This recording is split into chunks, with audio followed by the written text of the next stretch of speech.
Hello everyone, my name is Binny Sethi. I hope you all are staying healthy. Today we are going to talk about Gresham law. According to this law, bad money drives out good money. That means because of bad money, good money will go out from market.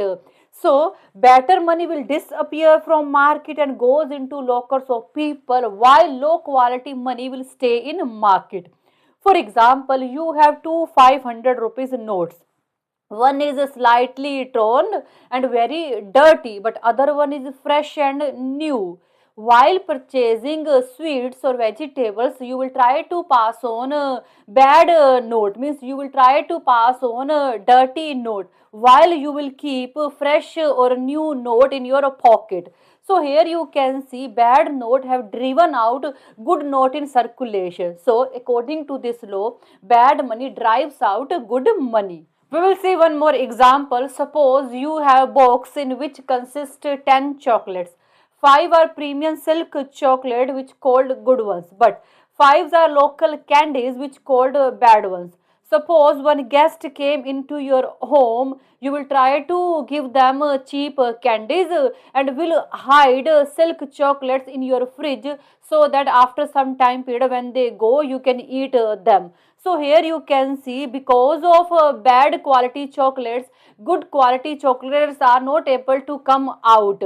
Similar, bad quality money driven out good quality money. That means because of bad quality money, good quality money are not able to come in market.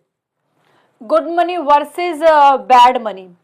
People perceive good money very valuable and they want to hoard it. For example, coins made with silver or gold. Bad money. People want to spend this money quickly in order to get rid of them. For example, coins made with a cheap metal.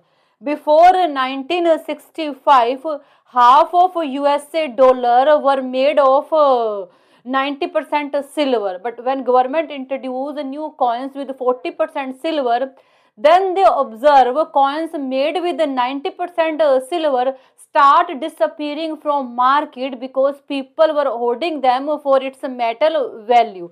So here bad money is coins with 40% silver and good money is coins with 90% silver. Bad money driven out good money. That means because of bad money, good money is not able to come in circulation. Gresham law in traditional time. During traditional time, people were use gold or silver coins for transaction purpose. During this time period, people melted heavy weight coins in order to make jewelry, or they sell these coins in foreign because international trader were ready to pay more for it. So by this way, during traditional time period, good money driven out from market, only bad money were remain in market. For example, coins made with cheaper metal. How good money disappear from market? Hoarding. People were store good quality money and only spending bad stuff. Melting down. People were melting down coins in order to make jewelry. Exporting. People were exporting it because international trader were paying more for it. Real life example how Gresham law was started. Major economic policy initiated by King Henry during 1544. It was a get rich quick scheme called Great Debasement. Under this scheme, government took all high quality silver coins, melted and mixed them with cheaper metal like coppers and made new coins, and told old coins and new coins had same worth.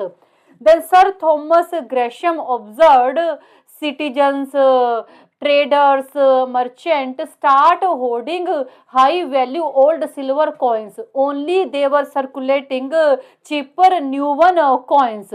From there, this law was started. Limitation of Gresham law. This law is not applicable in case of paper money. This law is not applicable in case of modern digital currency system. If supply of bad money is less than the supply of good money, in this case both money will circulated in market. If bad money is perceived worthless by people, then obviously they will refuse this money in transaction. They also need high value money na. This is all about today's video. I think you got it, and thank you so much for watching this video. Bye, take care.